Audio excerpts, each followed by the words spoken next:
제목으로 하나님 말씀을 전하도록 하겠습니다. 우리 인생에 문제가 많이 있을 때가 있죠.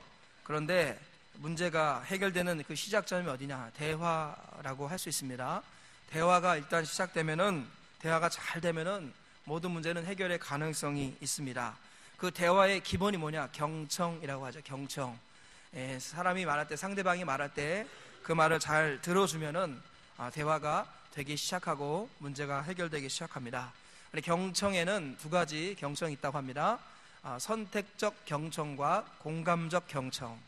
선택적 경청이 뭐냐면은 듣고 싶은 것만 잘 듣는 게 선택적 경청입니다. 공감적 경청이 뭐냐면은 그 사람의 마음을 헤아려 가면서 들어주는 것, 이게 공감적 경청이죠. 선택적 경청이 올바른 경청일까요? 공감적 경청이 올바른 경청일까요? 공감적 경청. 그래서 그 사람의 마음을 헤아리면서 들을 때 비로소 이렇게 잘 들을 수 있습니다. 내가 원하는 것만 듣다 보면은 열심히 들어도 문제가 생기죠. 그래서 선택적 경청은 오해의 시작이고 공감적 경청은 화해의 시작이다라는 것을 우리가 알 수 있습니다. 하나님께서는 우리에게 말씀하시기를 오라, 우리가 서로 대화 좀 하자. 이사야서 1장 18절 말씀 보니까 여호와께서 말씀하시되 오라, 우리가 서로 변론하자. 변론이란 말이 대화하자, 이런 말입니다. 너희의 죄가 주홍 같을지라도 눈과 같이 희어질 것이요 진홍같이 붉을지라도 양털같이 희게 되리라. 하나님과 대화가 회복되어지면은 우리의 죄가 그 어떤 죄라 할지라도 하나님은 눈과 같이 희어지고 양털같이 희게 될 것이다. 모든 죄가 깨끗하게 씻어질 것이다 라고 우리 하나님께서 말씀하십니다. 그러면서 오라, 우리가 대화 좀 하자, 이렇게 말씀하십니다. 오늘도 이 예배 자리가 무엇입니까? 하나님께서 우리와 대화하시려고 여러분을 부르신 것입니다. 믿으시면 아멘 하시기 바랍니다. 그때 이제 오해가 아니라 화해가 시작되려면 우리 선택적 경청을 해야겠습니까? 공감적 경청을 해야겠습니까? 공감적 경청을 해야 합니다. 설교를 들을 때 하나님의 마음을 헤아리면서 설교 말씀을 들으면 우리 하나님의 마음이 내 마음에 와닿고, 그러면 하나님의 마음이 일단 울리면은 그 설교가 어떤 내용일지라도 그것이 은혜가 된다는 것입니다. 특별히 하나님은 속이 터지고 분통이 터지셔가지고 우리를 사랑하는 마음으로 대화하려고 우리에게 구원을 주시려고 우리를 불러주시고 나서 야, 이 죄 좀 짓지 마라. 너희가 이런 죄를 지었지 않냐? 그것 좀 인정 좀 해라. 그럼 너희들이 인정하는 그 모든 죄를 내가 다 용서해 주겠다. 근데 인정하지 않으면 나 그 죄 용서할 수 없어. 하나님은 우리에게 그저 구원해 주기 위해서, 용서를 통해서 구원해 주기 위해서 우리의 죄를 지적하실 때가 있습니다. 이해가 되시면 아멘 하시기 바랍니다. 우리의 죄가 지적될 때 아이고 하나님, 아이고 우리 목사님 맨날 죄만 지적하신다고 그러면서 마음의 문을 탁 닫으시면 안 된다는 거예요. 하나님이 죄를 우리에게 말씀하시는 이유가 뭐냐? 우리의 죄를 뭐 하시기 위해서요? 용서하시기 위해서입니다. 용서하시기 위해서. 뭐 하기 위해서요? 용서하시려고. 우리의 숨은 죄, 우리가 잘 모르는 죄, 이 모든 죄들을 말씀 속에서 지적하실 때 하나님이 용서해 주시고 우리를 구원해 주시기 위해서 그 죄를 지적하신다는 거예요. 이 하나님의 마음을 우리가 헤아리면서 설교 말씀을 들을 때 죄가 지적되더라도 그것에 대해서 반발심이 생기지 않고 아, 이것이 맞구나, 이것이 죄였구나 라는 깨달음이 생기면서 하나님의 말씀이 가슴에 들어가는 거예요. 그 말씀은 살아있어서 활력이 있어서 우리 죄를 깨트려버리고 죄의 권세를 무너뜨리고 우리를 변화시킬 수 있다는 것입니다. 저와 우리 모두가 이 말씀을 마음에 새기시고 선택적 경청이 아니라 공감적 경청을 통하여 하나님의 마음을 헤아려 가면서 오늘 말씀을 들으셔서 마음의 문이 활짝 열리시고 하나님 말씀이 마음의 옥토밭에 떨어지셔서 100배의 결실을 맺으시기를 주님의 이름으로 축원합니다. 자, 오늘 본문 말씀은 사도 바울이 로마에 있는 성도들에게 쓴 편지 중에서 구원에 관해서 오늘 본문에 의하면 구원이 임하는 통로가 3가지가 있다고 말씀합니다. 무엇이 임하는 통로요? 구원이 임하는 통로. 구원은 전적인 하나님의 은혜인데 그 하나님의 은혜는 일정한 통로를 통해서 우리에게 부어진다는 거예요. 하나님께서 그냥 아무에게나 그냥 무작정 다 은혜를 베풀어 주신다. 그러면 불신자도 구원받게요. 그런 게 아닙니다. 하나님은 은혜를 부어주실 때 은혜가 임하는 통로가 있다는 거예요. 그 통로, 그 은혜가 임하는 그 통로를 우리가 깨닫고 그 통로를 향하여 내 마음의 문을 활짝 열어버리면 하나님의 은혜가 내게 싹 부어지면서 내 마음속에 죄가 드러나고 또 내 마음속에 하나님을 찾고자 하는 마음이 일어나고, 그리고 하나님의 놀라운 구원의 역사가 우리 영혼과 삶 가운데 일어나게 된다는 것입니다. 이 말씀을 통해서 하나님의 구원이 임하는 세 가지 통로가 무엇인가를 잘 살펴보시면서 하나님의 구원의 은혜를 풍성히 누리시는 저와 우리 모두가 다 되시기를 주의 이름으로 축원합니다. 자, 그러면 하나님의 구원이 임하는 세 가지 통로 중에 첫 번째가 무엇입니까? 하나님께서 예수님을 죽은 자 가운데서 살리신 것을 마음에 믿어야 한다는 것입니다. 따라 보겠습니다. 마음으로 예수님의 부활을 믿는 것. 하나님이 오늘 9절 말씀 볼까요? 9절과 10절. 내가 만일 내 입으로 예수를 주로 시인하며 하나님께서 그를 죽은 자 가운데서 살리신 것을 내 마음에 믿으면 구원을 받으리라. 여기서 하나님께서 그를 죽은 자 가운데서 살리신 것을 내 마음에 믿으면 구원을 받으리라. 마음으로 예수님의 부활을 믿어야 한다라고 오늘 성경이 말씀하고 있습니다. 하나님의 구원이 어디에게 임한다고요? 마음으로 무엇을 믿어야 된다고요? 예수님의 부활을 믿을 때 하나님이 그 믿는 마음 가운데 하나님께서 구원의 은혜를 주신다라는 것이에요. 하나님의 구원의 은혜가 임하는 통로가 뭐냐? 예수님의 부활을 우리 마음으로 믿어야 한다라는 것입니다. 왜냐하면 예수님이 우리를 살릴 수 있는 능력이 어디에 있느냐? 부활에 있기 때문이라는 게 부활. 예수님께서 죽으셨죠. 그런데 예수님이 죽으시고 나서 3일 만에 다시 살아난 거 믿으시면 아멘 하시기 바랍니다. 예수님이 부활하셨습니다. 이 부활은 성경 사도행전 2장 24절 그리고 32절 말씀 보면 하나님이 예수님을 죽은 자 가운데서 살리셨습니다. 누가 살리셨다고요? 하나님이 예수님을 죽은 자 가운데서 살리셨습니다. 하나님의 주권으로 예수님을 살리셨어요. 그런데 그게 다가 아니라 예수님의 권세로, 예수님께서는 자기 권세로 스스로 죽음에서 살아나셨습니다. 요한복음 10장 17절 말씀 보니까 내가 내 목숨을 버리는 것은 그것을 내가 다시 얻기 위함이니 이로 말미암아 아버지께서 나를 사랑하시느니라. 이를 내게서 빼앗는 자가 있는 것이 아니라 내가 스스로 버리노라. 나는 버릴 권세도 있고 다시 얻을 권세도 있으니 이 계명은 내 아버지에게서 받았노라. 아멘. 여기서 보니까 나는 버릴 권세도 있고 다시 얻을 권세도 있다. 이 버릴 권세가 뭐예요? 예수님이 십자가에 못 박혀 죽으시는 게 그냥 이렇게 살려고 몸부림치다가 마귀에게 쫓겨가지고 그냥 십자가에 매달려서 죽으신 겁니까? 아니면 예수님께서 스스로 죽음을 선택하신 겁니까? 나는 버릴 권세도 있다. 내가 스스로 죽는 거다. 누가 나를 죽이는 게 아니라 내가 스스로 죽음을 선택하는 것이다. 그러면서 다시 얻을 권세도 있다. 이게 뭐예요? 부활할 권세도 있다라는 거예요. 따라 뵙겠습니다. 예수님께는 부활의 권세가 있다. 예수님이 죽은 자 가운데서 살아나셨다는 것은 하나님이 살리셨지만 예수님이 그 권세를 갖고 스스로 살아나신 것이기도 하다는 거예요. 또 하나 예수님의 부활은 성령님의 능력으로 된 겁니다. 로마서 8장 11절을 보니까 예수를 죽은 자 가운데서 살리신 이의 영이, 성령이 너희 안에 거하시면 그리스도 예수를 죽은 자 가운데서 살리신 이가 하나님이 너희 안에 거하시는 그의 영, 성령으로 말미암아 너희 죽을 몸도 살리시리라. 하나님이 우리를 살리시는데 누구를 통해 살리시는 거예요? 성령을 통해 살리는 거예요. 그러니까 예수님의 부활은 하나님의 주권, 예수님의 권세, 성령님의 능력으로 부활이 이루어진다는 것입니다. 믿으시면 아멘 하시기 바랍니다. 예수님의 부활은 삼위 하나님이 하나가 되어서 일으키신 놀라운 사건이라는 거예요. 이 놀라운 부활의 사건은 전 인류에 아무도 없습니다. 제가 누차 말씀드리지만 간혹가다 인류 역사에서 죽었다가 살아난 사람, 우리 주변에도 그런 사람이 있어요. 그건 부활이 아니라 소생이라고 하는 것입니다. 그렇게 소생된 사람은 곧 다시 늙고 곧 다시 병들고 곧 다시 사고나기도 하고 이런저런 일들로 인하여서 다시 죽습니다. 그러나 부활하신 예수님은 다시 죽습니까? 안 죽습니까? 안 죽는다는 거예요. 부활은 인류 역사에 단 한 번밖에 없었고요. 예수님은 부활의 첫 열매가 되셨다고 성경은 말씀하고 있다는 것입니다. 그래서 우리 예수 믿는 우리가 구원의 통로가 예수님의 부활을 마음에 믿어야 된다는 이유가 뭐냐면 하나님께서는 부활을 통해서 우리를 살려주시기 때문입니다. 그죠? 우리가 결국 마지막 날 하나님의 품에 올라가는 거 이것도 다 부활을 통해서라는 거예요. 예수님을 믿는다는 것은 예수님의 부활을 마음으로 믿는 겁니다. 그래서 그 부활, 예수님의 부활이 나의 부활 되는 것입니다.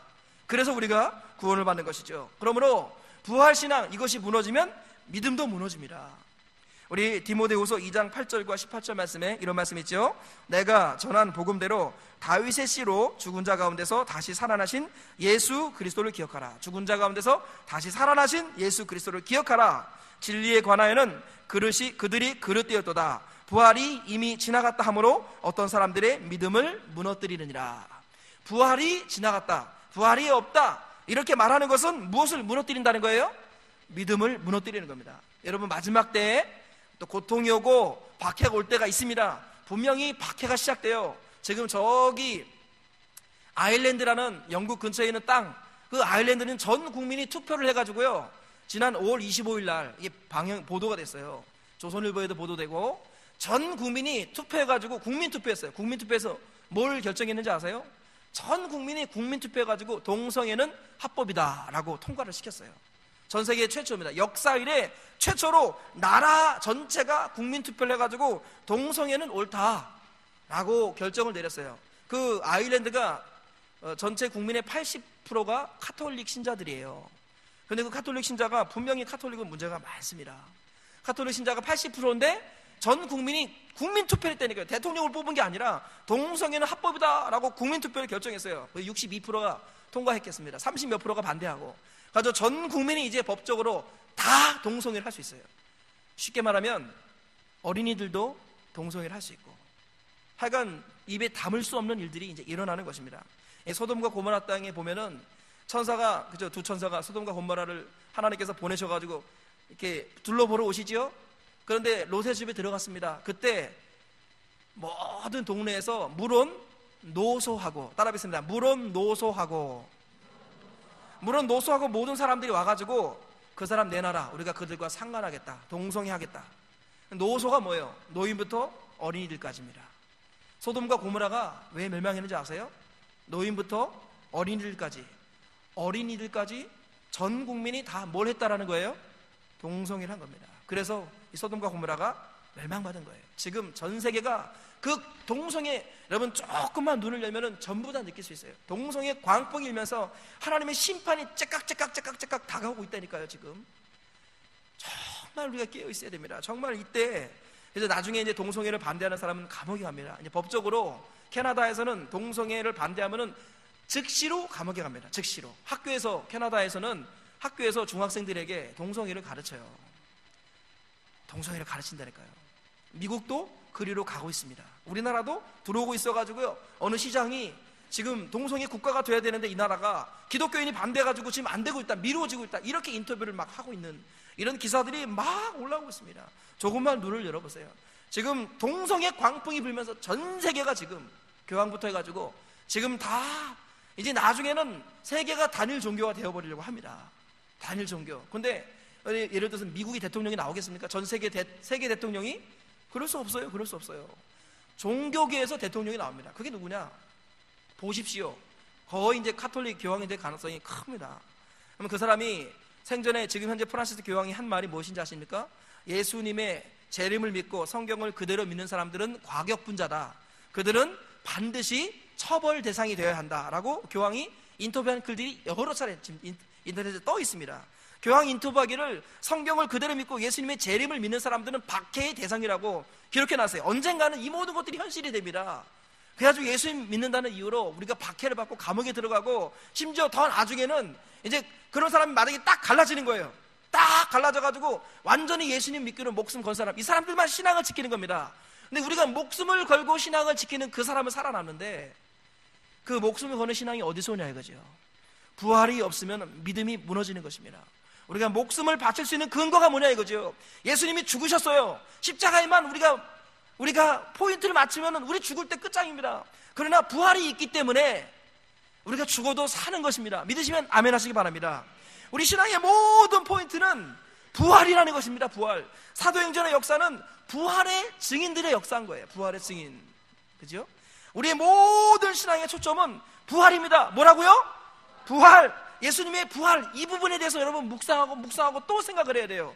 정말 예수님이 죽었는데 그게 끝이라면 공자의 죽음과 소크라테스의 죽음과 별로 다르지 않습니다. 십자가의 양쪽에 강도가 있었는데 그 강도의 죽음과 구별될 수가 없어요. 그러나 예수님의 죽음이 하나님의 죽음이고 예수님의 십자가가 하나님의 십자가인 이유는 바로 그분이 죽으시고 부활하셨기 때문이라는 거예요. 이 사실을 우리가 마음에 새겨야 됩니다. 부활신앙이 무너지면 조만간에 박해가 시작될 수 있습니다. 그 박해 때, 그 어려울 때 부활신앙이 없으면 그 믿음은 다 무너지는 거예요. 다 무너지는 거예요. 부활이 지나갔다 하는 순간에 그 믿음이 무너진다라고 성경이 외치고 있습니다. 부활신앙은 죄를 이기게 하는데 죄를 이기지 못하는 이유가 뭐예요? 부활신앙이 없기 때문이에요. 고린도전서 15장 17절 보니까 그리스도께서 다시 살아나신 일이 없으면, 부활이 없으면 너희 믿음도 헛되고 너희가 여전히 죄 가운데 있을 것이요, 부활이 없다고 생각하기 때문에 죄를 못 끊는 겁니다. 죄를 대충 지어도 이래도 뭐 천국은 가겠지, 이런 생각이 드는 이유가 뭐예요? 부활을 모르기 때문입니다. 부활. 예수님의 부활이 마음에 새겨지면 죄가 끊어집니다. 믿으시면 아멘 하시기 바랍니다. 구원에 임하는 통로가 무엇이냐? 첫째가 하나님께서 예수님을 죽은 자 가운데서 살리신 것을 마음으로 믿어야 한다는 것. 내 마음속에 예수님의 부활을 믿어야 합니다. 부활을 믿을 때 따라 뵙습니다. 성경이 믿어지고 예수님이 하나님이신 것이 믿어지고 예수님의 재림이 믿어진다. 명백합니다. 여러분, 부활이 사실이라면 예수님께서 하셨던 모든 말씀은 다 사실인 겁니다. 부활이 있다면 예수님이 하신 모든 말씀은 다 사실입니다. 부활이 없다면 예수님이 하신 말 다 거짓말이에요.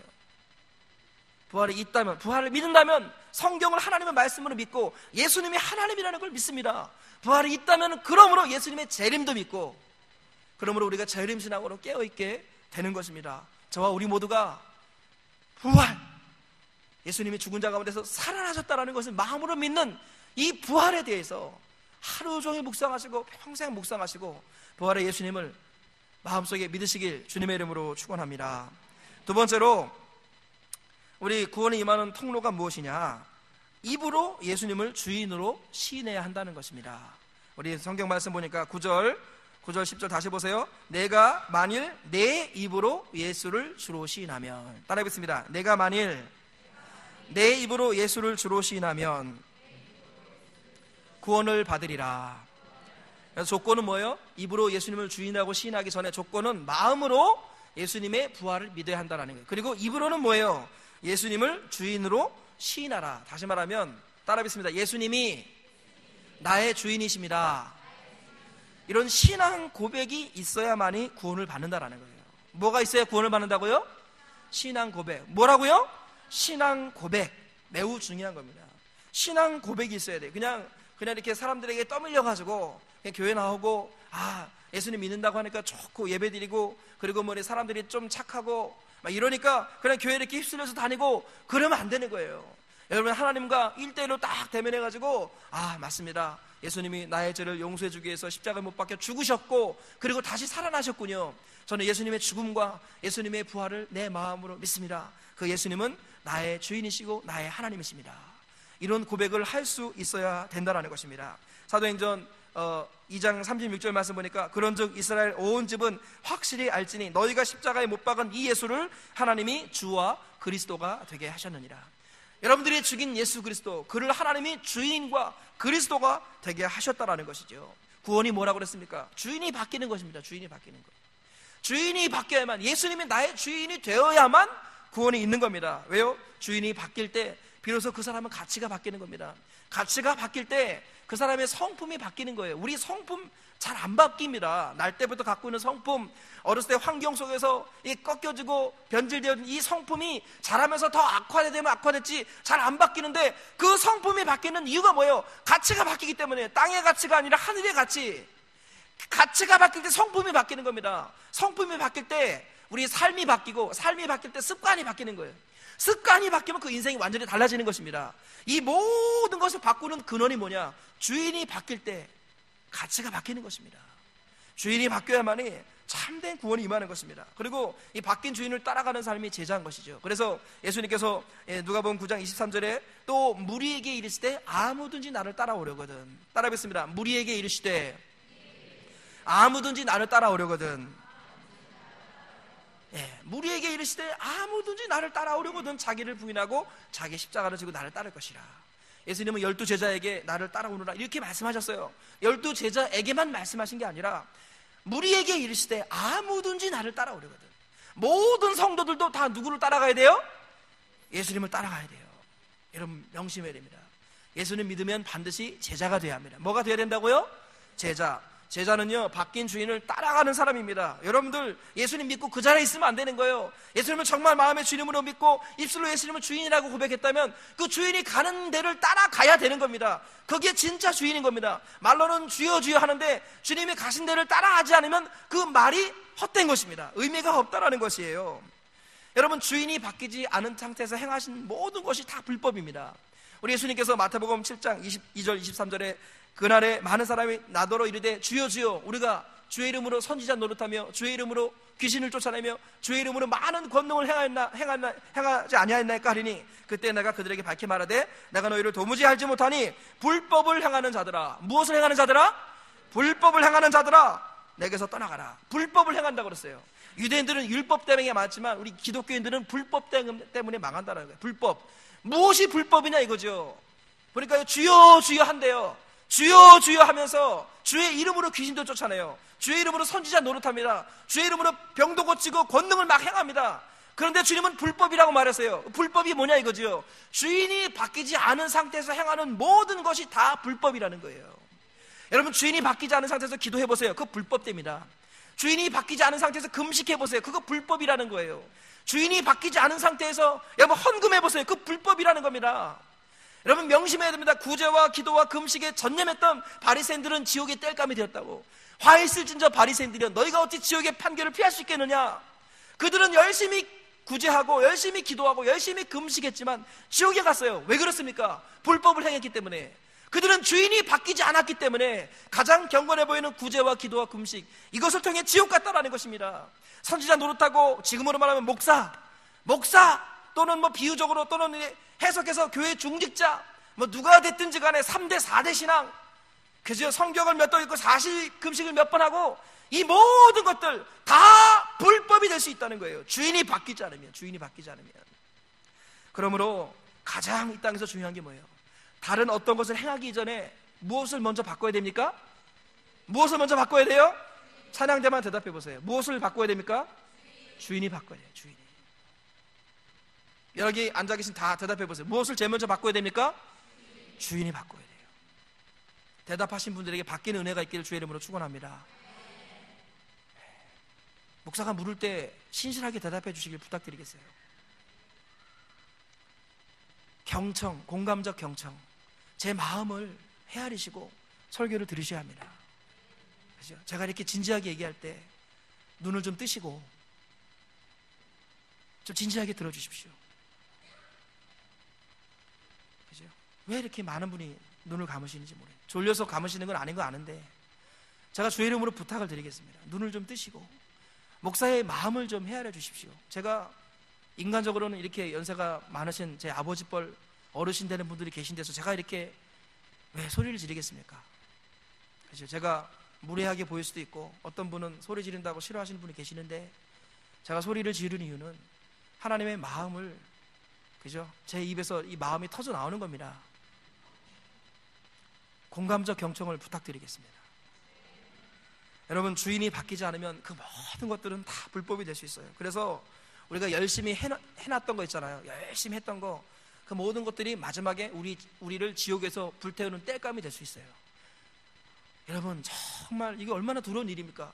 주인이 바뀌지 않은 상태에서 행한 모든 것이 불법이라면 우리 자신을 진지하게 돌아볼 필요가 있다는 것이죠. 그래서 예수 믿는 사람들이요, 주인이 바뀌면 달라집니다. 주인이 바뀌면 당연히 달라질 수밖에 없어요. 당연히. 자, 지난 금요일 날 우리 교회 성도들과 함께 간증을 들었습니다. 네, 주 영광, 주 영생, 우리 믿는 집안에 모태신앙으로 부모님이 이름을 뭐라고 지어줬어요? 주 영광, 주 영생. 이 남매인데 딸내미 이름이 주 영광이고 아들 이름이 주 영생이에요. 예수님을 잘 믿을 것 같아요? 안 믿을 것 같아요? 잘 믿을 것 같잖아요. 그러니까 얼마나 잘 믿었으면 아들, 딸 이름을 주 영광, 주 영생 이렇게 지었겠어요. 그런데 그 영광이가 나와서 간증하는데 이 영광이라는 딸내미는 별명이 왕싸가지였어요. 왕싸가지였다니까요. 모든 사람들, 남녀노소 불문하고 어른 아이 할 거 없이 모든 사람에게, 부모에게, 엄마에게 다 그냥 무례하게 나와서 간증하는데 간증할 때 그 싸가지 흉내를 내는데도 싸가지가 흘러넘칩니다. 왕싸가지. 싸가지가 줄줄줄 흘러넘쳐요. 싸가지가 뭔지 아십니까? 버릇없는 것들, 버릇없는 것. 근데 어느 날 갑자기 동생이 찾아와가지고 누나 본래 이제 부모님이 이혼했어요. 예수 믿는 가정인데 부모가 이혼을 했어요. 남편이 그냥 아버지가 종일 술만 먹고 아무것도 일도 안 하고 술만 먹고 지내고, 그러니까 엄마가 너무 힘들어가지고 어쩔 수 없다고 엄마가 누나를 데리고 나갔어요. 아버지는 동생이랑 살고 엄마는 누나랑 사는 거예요. 근데 어느 날 헤어진 지 나가서 떨어진 지 2년인가 이렇게 지낸 동생, 남남으로 지내는데 동생이 갑자기 찾아와가지고 누나, 엄마, 우리가 그동안 속았어요. 무슨 말이야? 청명스럽게 대답했어요. 그때 누나, 우리가 교회 다녔잖아. 우리가 예수님 믿는다고 했잖아. 그런데 예수님 믿는 거는 주인이 바뀌는 거래. 누나, 나는 내가 예수님 믿는다고 하지만 내가 내 인생의 주인이었어. 그래서 내 인생이 이렇게 힘들었고, 누나 가만히 보니까 나만 그런 게 아니라 우리 가족이 다 속았어. 누나, 예수님을 믿는 건 주인을 바꾸는 거야. 누나 이 말을 계속해요. 그러니까 누나가 화가 나가지고 말도 못 알아들으니까 이 미친놈이 막 화를 내고 쫓아내버렸다네. 동생이 일주일 동안 계속 찾아온 거예요. 일주일이 아니라 7번인가 찾아왔대나, 하여간 잘 생각이 안 나지만 동생이 계속 찾아와가지고 예수님이 죽으시고 부활하셨는데 그분이 내 주인이 돼야지, 내가 그게 진짜 믿는 거래. 이 얘기를 계속 하는데 이 누나가 너무나 싸가지가 심해가지고 직장에서도 막 쫓겨나고 막 이런 일이 있고, 뭐 부모에게도 안 좋고 막 다 관계가 다 끊어지니까 대인 기피증이 생기면서 집에서 텔레비전만 보고 지내던 차에 마음이 외로웠답니다. 겉으로는 그렇게 싸가지지만 자기 마음이 외로워하는데, 그때 동생이 계속 찾아와서 하는 말이 뭐냐, 예수님이 부활하셨다, 그분이 주인이 돼야 된다, 이 말이 그냥 어느 순간부터 들리더라는 거예요.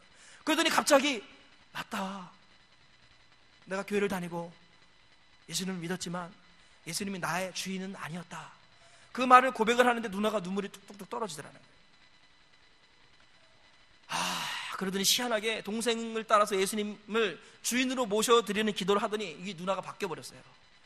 확 바뀌어버려가지고 엄마한테 죄송하다고 엄마를 안아드리고, 그리고 이 엄마가 뭐 립크루즈라고 입에 뭐 바르는 거 있잖아요. 립크루즈인가 뭐 있잖아요. 엄마가 딸내미랑 시장 가는데 립크루즈 하나만 사줘라 하고 6,000원짜리를 동생한테 갖다 줬더니 엄마 돈으로 사, 왜 내가 사야 돼? 그러던 딸이었다는 거예요. 왕싸가지. 그런데 이 뭐 나중에 동생 간증이 나왔지만 나중에 집이 합쳐져요. 나중에 회복이 되거든요. 집을 사는데 그 집이 얼마 드는데 이 왕싸가지가 바뀌고 나서 자기가 그냥 몰래 모아놨던 돈 5천만 원을 엄마한테 드리는 거예요. 6,000원을 안 줘가지고 엄마한테 삿대질하던 이 왕싸가지가 부활하신 예수님을 만나더니 5천만 원을 엄마 집 사는데 보태세요 하고 드리더라라는 거죠. 두 번째로 동생이 간증하는 거예요. 동생이 간증하는데 동생이 한 가지 소원이 있어요. 아버지가 술 끊고 엄마 아빠 이혼했는데 회복되는 거, 이게 소원이었는데 군대 가가지고 예수님 잘 모르지만 기도도 몰랐지만 군대 가가지고 하여간 뭐 교회를 열심히 다녔더니 군정병을 시키더라라는 겁니다. 그러면서 전도하는데 교회가 초코파이를 제일 많이 주고 교회가 제일 가까이 있고 교회에서 예배드리면 마음껏 잘 수 있으니까 교회 와라, 초코파이 많이 줄게, 이렇게만 전도하던 사람. 근데 이 친구 이름이 주 영생이에요. 이 영생이가 한 가지 기도 제목이 있는데 우리 깨진 가정 회복시켜달라고 군대에서 그렇게 열심히 기도했습니다. 그리고 군대에서 열심히 나름대로는 교회를 섬겼어요. 그리고 제대해서 좀 뭔가 바뀌었을까 봤더니 가정은 더 어려워졌어요. 더 어려워져가지고 이제 아버지는 완전히 인사불성 돼가지고 이제 자기가 없으면 아버지는 길바닥에 죽을 사람처럼 되어버린 거예요. 그래서 매번 전화가 오는데 아버지 여기 있으니까 찾아가시오, 이런 전화인 거예요. 그래서 이 영생이가 어쩔 수 없다, 나라도 살아야겠다 하고 아버지를 버리고 아버지를 지하 단칸방에 버려두고 혼자 따로 또 떨어져 살아요, 영생이가. 그러면서 이 영생이가 게임을 잘하는데 이젠 돈이다. 이제 하나님 그렇게 기도했는데 하나님 내 기도 안 들어주셨습니다. 나도 하나님 떠나랍니다.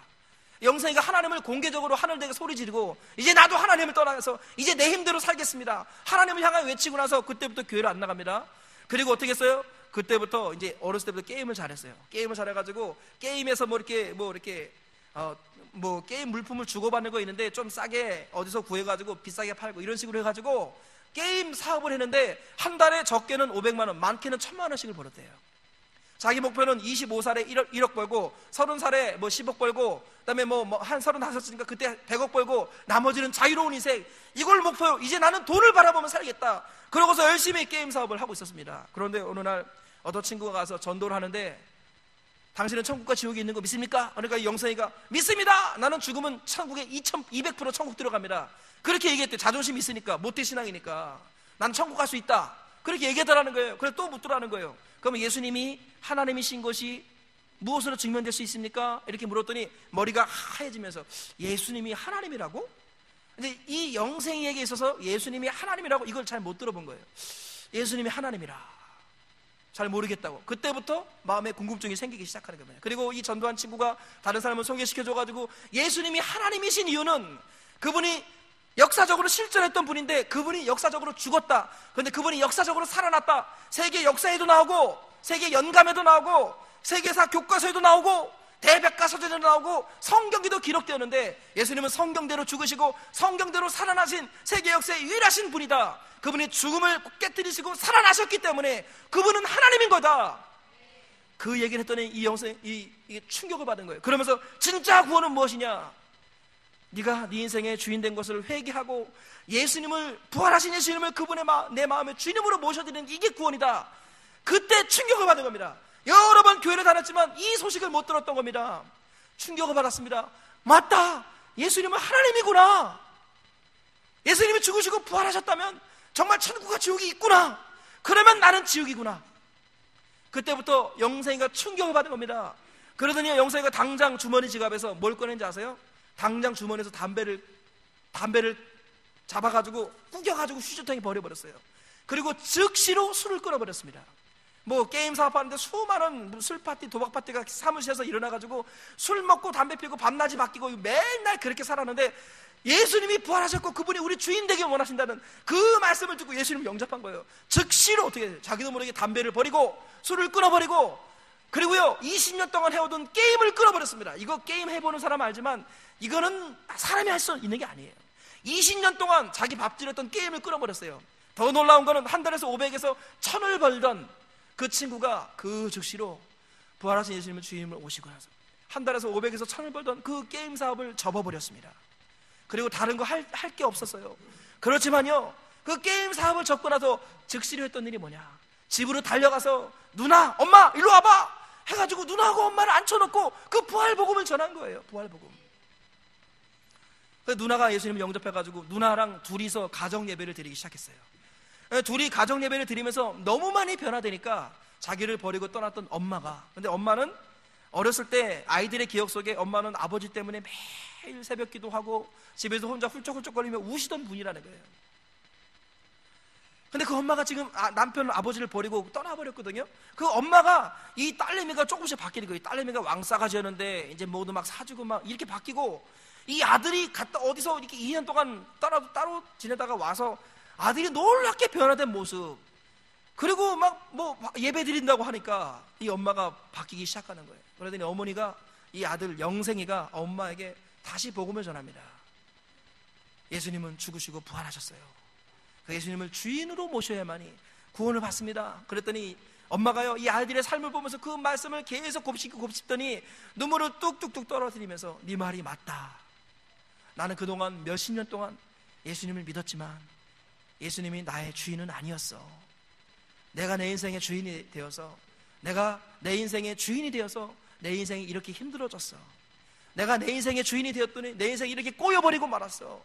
내가 내 인생의 주인이었더니 너희 아빠를 사랑으로 품지 못하고 너희 아빠를 버렸단다 하면서 엄마가 어느 날 갑자기 눈물을 팍 흘리면서 자기 잘못을 회개하더라는 거예요. 그러더니 놀랍게도요 남편을 그렇게 술 먹고 그렇게 힘들게 하던 그 남편을 다시 찾아갑니다. 찾아가가지고 그 남편에게 용서를 구해요. 이 엄마가, 여보 내가 어쨌든지 간에 당신을 주님의 마음으로 품지 않았던 것을 용서해 주세요. 다시 남편에게 가니까요 이제 시어머니죠. 시어머니, 이 엄마의 시어머니니까 이제 이 아이들에게는